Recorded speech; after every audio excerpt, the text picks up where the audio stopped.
All right. I also got a troublesome memo from Mr. Niehoff, and I will go into the substance more when speaking about events in the world. This has to do with Australia, obviously. He says half of the country has been in lockdown for much of this week. Sydney, Brisbane, Perth, Darwin, Alice Springs, about 12 million people have been in lockdown. Melbourne is just coming out of lockdown. The government requires everyone to register on their phones every shop or office or apartment building they enter, even just for takeaway, so they can be easily tracked. Those without mobile phones have to write their name and a contact number so they can be informed if they have had a close contact with a sufferer. All close contacts have to be tested on 2 nominated days and remain in isolation for 2 weeks, even if they have no symptoms and negative test results. That is just Australia, but there's a lot more I want to talk about today. In going to the update number 980, there's an editorial by Eric Rank titled, "How Good Are Your Reflexes?" And he is actually giving us a very brave account of a certain situation and where he felt that he did not actually act the way he should have. It's something we can all relate to, I believe. So I would recommend strongly, if you haven't already done so, to read this editorial, because we all may end up in situations where we have to immediately make decisions. And, well, if we are not really thinking about these things ahead of time, we may just do the wrong decisions. So it was a good reminder to be on guard, to be alert, and to have this urgency and the zeal which is necessary to have for God's way of life. The current events go into the Delta variant and COVID shots, something I already talked about last time when I spoke. It also goes into Europe's battle with abortion and LGBT issues. We are addressing the Roman Catholic Church's ungodly belief in evolution, and also the Pope's warning against false preachers, among many other things. In the update itself, in the current events section, we stated that Boris Johnson will attempt to persuade Angela Merkel to allow Britons to visit EU countries this summer as uncertainty over foreign trips continues. And the Prime Minister, we say here, will meet the German Chancellor on Friday, that would have been yesterday, to discuss further regulations and procedures. Well, now, they did meet. And I want to just read to you from an update which was published in the Deutsche Welle yesterday. Now, more may be coming, I'm not sure. I looked at some British papers, they didn't really write an awful lot about it. But this is what the Deutsche Welle said.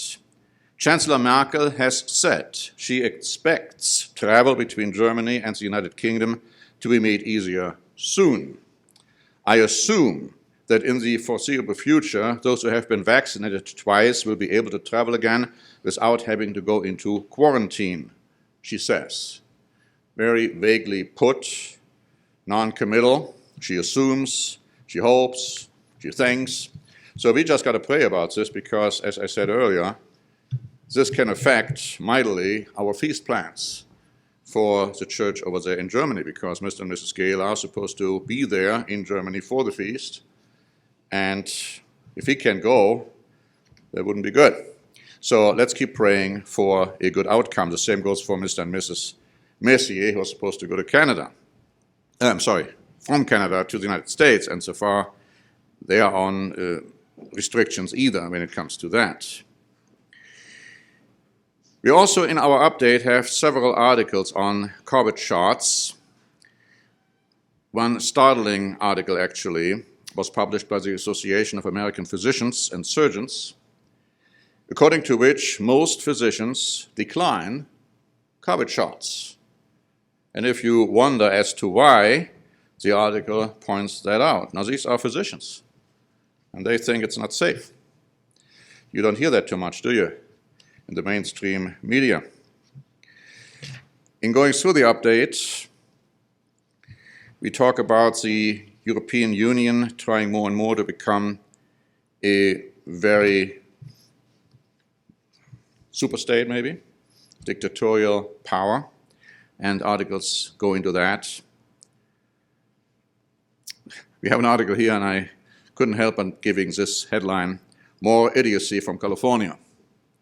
Travel ban for state employees. Now, if you've ever heard such nonsense before, it talks about the fact that employees of the state of California are not allowed to go into, and I believe it's 12 plus 5, 17, right? 17 states are not allowed to travel there because of the 17 states' policy on LGBT. Well, words fail when you read something like that. We have an article in here about the Pope, not just the unbiblical belief in evolution. And according to that article, the Catholic Church doesn't even believe in divine evolution, the idea like evolution is being instigated and supervised by God. They apparently look into that as completely accidental. But then, here's an article by the Pope warning against false preachers. And this is published by the Catholic Telegraph. And that's what the Pope said, according to this article. False preachers strongly affirm that the true Christianity is the one they adhere to, often identified with certain forms of the past, and that the solution to the crisis of today is to go back so as to not lose the genuineness of the faith. Today, as then, there is a temptation to close oneself up in some of the certainties acquired in past traditions. What's he talking about? Well, the Sabbath, holy days, unclean meat, all these quote-unquote past traditions. These are the false preachers. So that includes, obviously, us. I mean, he's not talking about the Sabbath and the holy days, but that's clearly what he's referring to, because the Catholic Church has all kinds of traditions, non-biblical traditions they believe in. So he must be talking about those kind of things, which the Catholic Church teaches are done away with. So, again, we see more and more the persecution of God's true church is ongoing. We also have an article in here about the death of Mr. Rumsfeld, and you might want to read that article. The conclusion, however, is this, and that's what we write in our comment section. What the article shows is that the United States did not win a major war since World War II, not in North Korea or Vietnam, nor in Afghanistan or Iraq. The Church of God has proclaimed for a long time that the United States will not win a major war until the time of Christ's return. In fact, that coming World War III will destroy the United States of America. That's what we have been preaching all along. And history has backed us up, because America has not won a war. Not one, since World War II.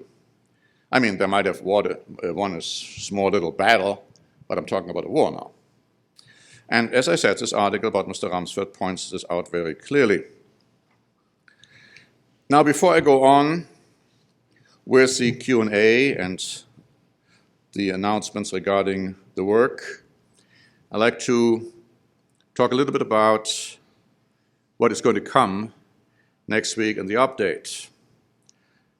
In this regard, we have a new Standing Watch program out titled What's Behind the Indictment Against the Trump Organization and its CFO. And the summary of this Standing Watch program has it this way. When reading reports from the left liberal and the conservative press, you are getting quite a different perspective as to what is happening regarding the indictment of the Trump Organization and its CFO, Allen Weisselberg. This is also true for the alleged motives of the prosecution and the nature of the charges. Some say that any political motivation in getting to former President Donald Trump might backfire and have the opposite result. And of course, he has been quite vocal recently, having another campaign today. But what is interesting to me, I'm not talking about that in the Standing Watch program, is the fact that the left liberal media CNN, MSNBC, and others, heavily report on what they perceive to be problems with Donald Trump, but they don't report at all about the problems perceived to be in existence with Joe Biden and his son, Hunter Biden. An article was just published, which was written by law professor Jonathan Turley, and he wrote the following. We have previously discussed the concerted and often embarrassing blackout in the media on stories involving Hunter Biden's influence peddling during his father's tenure as vice president. As in the past, Americans interested in such stories have had to rely on the foreign press or a couple domestic sites for such information. And then he talks about new emails which have just surfaced. And he says, the new emails contain additional information directly contradicting President Biden. It is clear that Hunter Biden was selling access and influence. It appears that Joe Biden was aware of that effort. That is very serious. If these emails are false, this is a major story. If they are true, this is a major scandal. But the left liberal media says nothing about it. I happened to watch a program which was published by CNN the other day about the uprising on January 6th, and of course the videos they showed were disturbing, no question about it, quite disturbing. But at the very end, they made that comment. If you listen to certain networks, and then they showed Fox News, Newsmax, Breitbart, and others, you will not get the facts. The only place you get the facts is CNN. And I don't laugh about that, because I just thought about the fact that they did not go into the story with Hillary Clinton, they did not go into the story with Hunter Biden, they did not go into many other stories, and if you just listened to CNN, you wouldn't know anything about it. So that is just a joke. What is also a joke is what Mr. Putin is trying to do right now. He has just passed a law in Russia making it illegal to compare the Soviets to the Nazis. In other words, if you say anything about Stalin, comparing him with Hitler, then you have engaged in an illegal act. Now, Daily Mail wrote about this, and you might want to read the articles as we are publishing them for the next update. They actually had two very important articles in there. The one is how both Stalin and Hitler were responsible for World War II. And also, they point out how both Stalin and Hitler engaged in incredible atrocities and persecutions and murders of millions of people. So these are articles you need to know, because that's history. That's what happened. That is what's going to happen again. And if you don't learn from history, you are doomed to repeat what has happened. And so the Bible says it's going to happen again. In fact, in much worse conditions. There's another interesting individual. You might have heard of him, Dr. Robert Malone. Maybe you have not heard of him. Dr. Robert Malone is the inventor of the mRNA technology behind at least 2 of the vaccines. He said a risk-benefit analysis does not justify vaccinations for young adults, and certainly not for those under 18 years of age. The article by LifeSite News went on to say, Dr. Robert Malone was a guest on Tucker Carlson's Tonight last week show. He recently had his voice suppressed on YouTube discussing these topics. Though, as Carlson asserted, he may be the single most qualified person on planet Earth to discuss this subject, and thus we think he has a right to speak. And so then the article goes in great detail into what he has all said. Now, the Church of the Eternal God, just to make this clear, and the Global Church of God in England, and also the Church of God, a Christian Fellowship in Canada, are not taking a position as to what you ought to do insofar as vaccination is concerned. That's got to be your decision. It goes for you, it goes for your children. It's got to be your decision. At the same time, we feel it's important that you know the fact, that you do your research, that you don't just believe one side, especially if that side is driven by propaganda. So that is why we are publishing articles like these, giving you a chance, giving an opportunity, a possibility to go into this yourself, so that you know what you are doing, so that you are not blindsided one way or the other. And the church will support you in your decision, whatever it may be. Now, talking about the Q&A. This is the last part 5 of a series written by Mr. Gale, with the title, Can You Elaborate on Education Today and in God's Kingdom? And of course, this article goes into how to re-educate the world in the kingdom of God. And it's talking about the right knowledge and education about health. It's talking about the fact that there ultimately will be no more wars. So people need to be educated as to why war is wrong, especially right now. That is a complete, total, useless exercise because everybody, I don't care what political affiliation one belongs to, is for war.